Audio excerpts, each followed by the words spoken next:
bienvenue dans cet épisode 12 du podcast Ta reconversion de prof. Aujourd'hui, nous allons nous poser la question des personnes qui sont mes personnes ressources dans ta reconversion. Mais avant de commencer cet épisode, j'aimerais revenir sur un retour qu'on m'a fait sur les épisodes de podcast. Et donc, j'ai choisi de vous partager un retour sur Facebook qui m'a été fait par Laurine. Je me permets ce message car j'ai découvert aujourd'hui vos podcasts. J'ai écouté 2 épisodes, le 7 et le 8, et je voulais vous remercier pour tout ce que vous faites. L'écoute de ces 2 épisodes m'a fait un grand bien. Bravo à vous. Je te remercie Laurine déjà pour m'avoir transmis ton soutien et tes bonnes énergies. Je suis ravie que ces 2 épisodes puissent t'avoir aidé dans ta réflexion sur la reconversion. Alors, aujourd'hui, on va parler de personnes ressources. Je vais aussi utiliser le terme réseau, qui est beaucoup plus un terme qu'on va retrouver dans l'entrepreneuriat. Quand j'étais enseignante, à aucun moment on m'a parlé de mon réseau, mais aujourd'hui on en parle à toutes les sauces. Je vais préférer utiliser le mot personne ressource, mais finalement, ça revient à la même chose que le réseau. Je vais vous montrer à quel point avoir un réseau, donc des personnes ressources, est essentiel pour réussir sa reconversion professionnelle. Et on va se questionner sur comment élargir son réseau et quels peuvent être les bénéfices d'avoir un réseau professionnel dans sa reconversion. Déjà, pourquoi est-ce que le réseau est essentiel ? En tant qu'enseignant, on vit, on travaille dans un univers qui est extrêmement cloisonné, c'est-à-dire l'univers de l'éducation nationale. La diversité des métiers croisés au sein d'une même journée n'est pas très représentative du monde du travail de manière générale. De plus, sauf volonté de la part de l'enseignant de rejoindre des groupes d'enseignants avec des thématiques particulières, que ce soit de syndicats, de pédagogie alternative, les enseignants qui travaillent ensemble, se croisent tous les jours, n'ont pas forcément les mêmes centres d'intérêt, les mêmes manières de travailler. Rien n'est fait pour que le travail d'équipe soit vraiment une culture dans l'école et qu'il entre petit à petit dans le fonctionnement général. Parce que travailler en équipe, ça demande du temps, de l'investissement de la part de chacun, et tout le monde n'est pas prêt à faire cet investissement. Bref, l'enseignant est habitué à travailler seul, à prendre les décisions qui le concernent sur sa façon de travailler, généralement de manière seule ou en toute petite équipe. Lorsque vous allez vouloir vous reconvertir, vous allez vous rendre compte de l'importance d'échanger avec d'autres professions, d'autres professionnels, surtout si vous voulez changer de domaine lors de votre reconversion.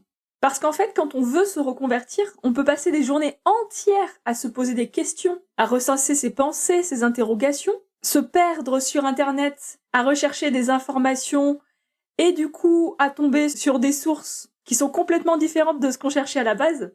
Ça, c'est la magie d'Internet, où on peut se perdre en peu de temps, alors qu'il y a toujours une personne qui détient vraiment la réponse à votre question.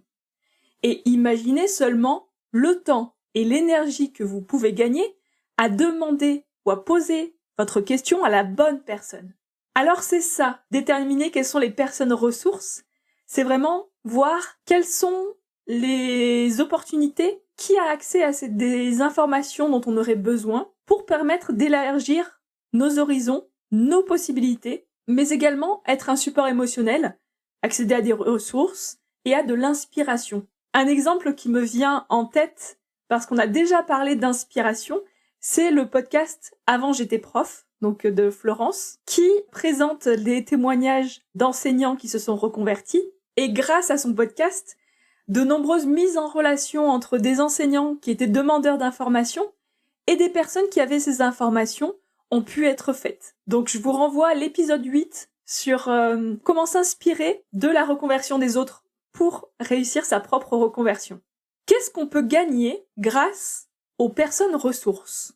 Quel est l'avantage d'avoir un réseau ? Donc déjà, échanger avec son réseau, et on reviendra un peu sur la notion de réseau et ce qu'on peut y trouver derrière, ça peut nous ouvrir des portes vers des opportunités d'emploi, des idées de métiers qui ne sont pas forcément visibles ou auxquelles on n'aurait pas forcément pensé au premier abord. On a tendance à sous-estimer tout ce qui va être la recommandation et les connexions directes. Notamment quand on est enseignant, on n'est pas forcément habitué à ce mode de fonctionnement, alors que c'est quelque chose qui se fait de manière très naturelle. Par exemple, si un métier vous intéresse et que vous souhaitez en savoir davantage, n'hésitez pas à aller faire des stages d'observation parce que la connexion avec ces professionnels-là va vous permettre d'acquérir des liens et des possibilités que vous n'auriez pas en dehors des échanges avec cette personne-là. Donc, ça peut être des partages de ressources, des offres d'emploi, des formations, des événements, des outils. Et c'est un petit peu aussi ce que je propose sur toutes mes plateformes de réseaux sociaux, du contenu pour justement aider à la reconversion, ce qu'on trouve également dans les groupes Facebook de reconversion, dans le podcast Avant j'étais prof, par exemple.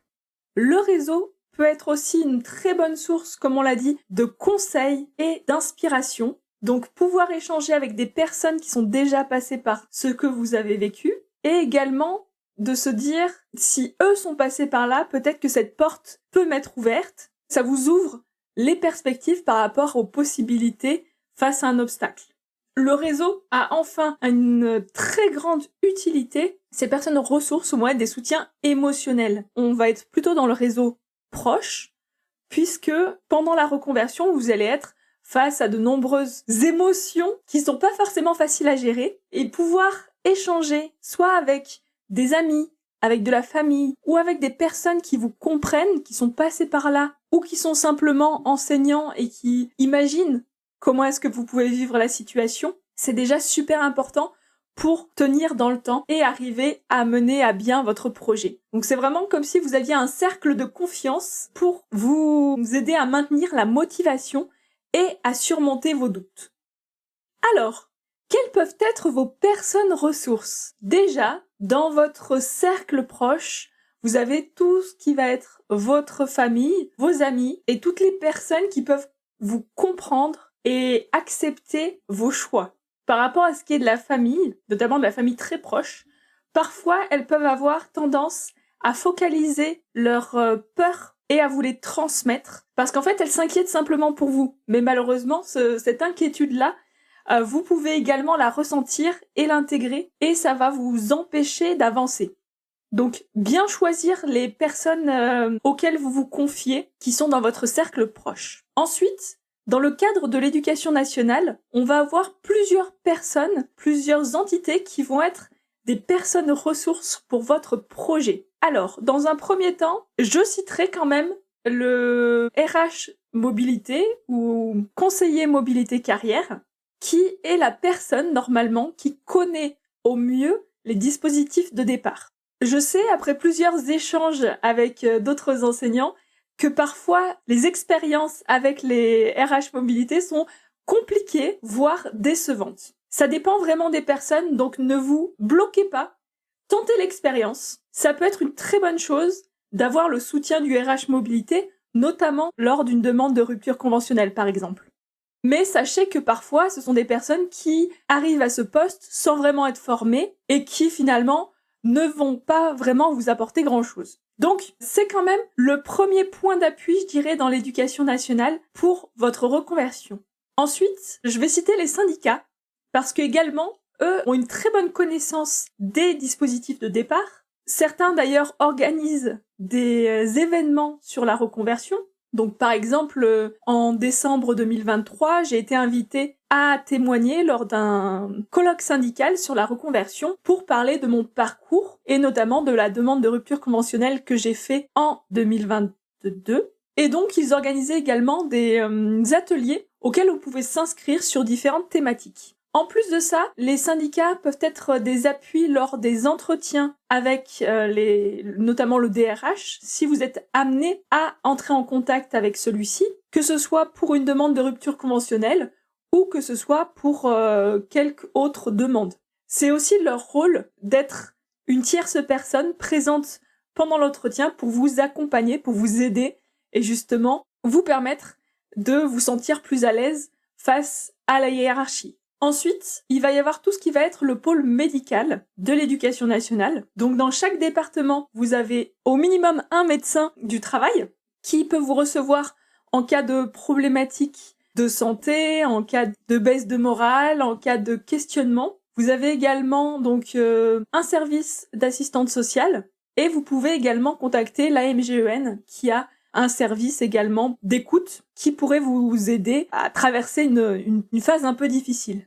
On a également, au sein même de son établissement ou de son école, ses propres collègues ou son IEN. Alors là, pareil, je mets des guillemets parce que tout dépend de la situation de chacun. On peut avoir des collègues très à l'écoute, très compréhensifs, un IEN très à l'écoute, très compréhensif, ou pas du tout. Donc vraiment, c'est à vous de sentir si vous avez envie d'échanger avec ces collègues ou pas. C'est très personnel, notamment lorsqu'on veut échanger sur des doutes, sur des questionnements. Dites-vous que vous avez le choix et que vous n'êtes pas obligé de le dire à tout le monde. Sélectionnez les personnes à qui vous allez en parler.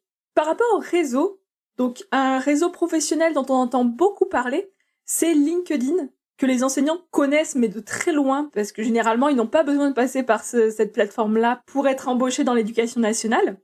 Mais en soi, avoir juste un profil sur LinkedIn et échanger avec des professionnels de secteurs qui pourraient nous intéresser peut être une idée, en sachant que ces personnes-là, vous ne les connaissez pas, donc il n'y a pas d'a priori, par exemple, qu'on pourrait retrouver sur le fait d'aller voir quelqu'un en présentiel pour lui poser des questions. Et généralement, les professionnels sont toujours ravis d'échanger sur leur métier. Il y a également donc des groupes Facebook sur à peu près tous les domaines professionnels, sur la reconversion, que l'on veuille rester dans la fonction publique, que l'on veuille par exemple faire le dispositif passerelle, si on veut devenir thérapeute, etc. Donc vraiment ne pas hésiter à aller voir ces sources d'informations, mais attention à ne pas vous perdre dans la masse d'informations. J'aime beaucoup citer le podcast Avant j'étais prof, parce que déjà j'adore le format podcast. J'adore Florence et ses invités. Et du coup, chaque épisode relate vraiment un témoignage, une expérience différente qui pourra inspirer votre propre reconversion. Et ces personnes-là, vous pouvez très bien aller les contacter pour en savoir plus si vous avez des questions et si ça vous inspire.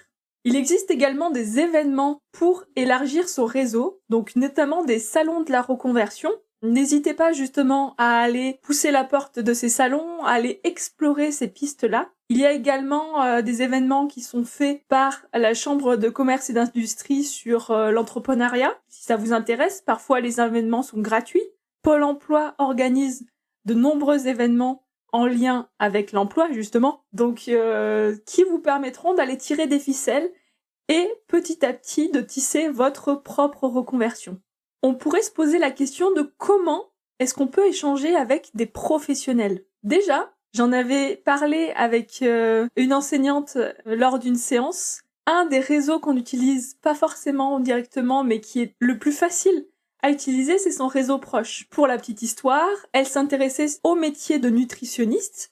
Ce que je lui ai proposé, c'était qu'elle envoie une demande aux personnes qui étaient proches d'elle pour savoir si certaines allaient voir des nutritionnistes ou en connaissaient. Et du coup, de fil en aiguille, elle a trouvé quelqu'un qui avait sa belle-sœur qui travaillait comme nutritionniste et donc qui a pu entrer en contact avec cette personne-là pour pouvoir poser ses questions et en savoir plus sur son métier de nutritionniste. Il y a également un exercice qui est hyper intéressant si on veut devenir entrepreneur, c'est ce qu'on appelle la cartographie du réseau. En gros, c'est faire une énorme carte mentale de son réseau, de toutes les personnes que l'on connaît et des ressources qu'elles pourraient nous apporter ou des questions auxquelles elles pourraient répondre. Par exemple, on peut oublier que certaines personnes travaillent dans certains domaines qui pourraient nous être utiles. Moi, par exemple, c'est vrai que avant de faire cette cartographie, le fait que mon cousin travaille en tant que juriste ne m'apparaissait pas comme quelque chose qui pourrait m'être utile un jour. Mais en soi, maintenant que je sais que ça existe, je l'ai conscientisé, si jamais j'ai une question juridique qui me vient en tête, eh ben je sais que dans mon réseau proche, je pourrais poser cette question à mon cousin. Quand on veut en savoir plus sur un métier, on peut faire ce qu'on appelle des enquêtes métiers. C'est aller voir des professionnels et justement leur poser tout un tas de questions sur le déroulement de leur métier, sur les avantages et les inconvénients, sur la formation qu'ils ont suivie, sur le salaire, sur les compétences nécessaires, sur les perspectives de carrière, comment est-ce que peut évoluer le métier, et toutes les questions qui vous viendront en tête pour savoir si ce métier est fait ou non pour vous. Et je l'ai déjà mentionné dans cet épisode, mais dans l'éducation nationale, il est tout à fait possible de demander une convention de stage d'observation au service RH pour pouvoir aller observer d'autres professionnels en action sur les temps du mercredi ou les temps de vacances scolaires. C'est ce qu'ont fait plusieurs collègues que j'accompagne pour permettre de valider leur projet de reconversion ou juste de voir comment peuvent travailler d'autres professionnels en dehors de leur métier. Donc c'est vraiment une expérience extrêmement riche, extrêmement ressourçante, parce qu'elle ouvre de nombreuses perspectives. Elle permet de rencontrer de nouvelles personnes et d'élargir son réseau professionnel. On arrive à la fin de cet épisode. Même si la thématique n'est pas forcément évidente, il est toujours très intéressant de se poser la question des personnes ressources dont on a besoin pour mener à bien son projet de reconversion. Et chaque connexion peut devenir un pilier essentiel de ta reconversion. Construire un réseau solide ne se limite pas à une simple liste de contacts, mais vraiment à des échanges, à la création de relations qui ont du sens. Chacune de ces relations peut devenir une source de conseils, d'inspiration et de soutien tout au long de ton parcours de reconversion. Et sache que parfois les ressources dont tu as besoin sont déjà à portée de main. Parmi tes amis, tes collègues, et même les personnes que tu peux rencontrer sur les réseaux sociaux peuvent jouer un rôle clé dans ta reconversion. N'hésite pas à exploiter ces connexions existantes et en créer de nouvelles en participant à des événements professionnels ou en allant te connecter à des groupes d'enseignants en ligne. La diversité des sources de ton réseau va vraiment renforcer son efficacité et sa puissance. J'espère que cette conclusion sera le point de départ d'une réflexion consciente sur les personnes ressources qui sont à votre disposition. Commencez aujourd'hui à cultiver votre réseau, cultiver des relations authentiques pour former vos aspirations professionnelles. Je vous remercie d'avoir écouté cet épisode jusqu'au bout. J'espère qu'il vous a plu. N'hésitez pas à me faire des retours sur Facebook, Instagram ou par mail. Je serai ravie d'échanger avec vous sur cette question du réseau. Je vous souhaite également de passer une bonne journée, soirée, tout dépend le moment auquel vous écoutez l'épisode. Prenez bien soin de vous et puis je vous dis à dans 15 jours pour un nouvel épisode.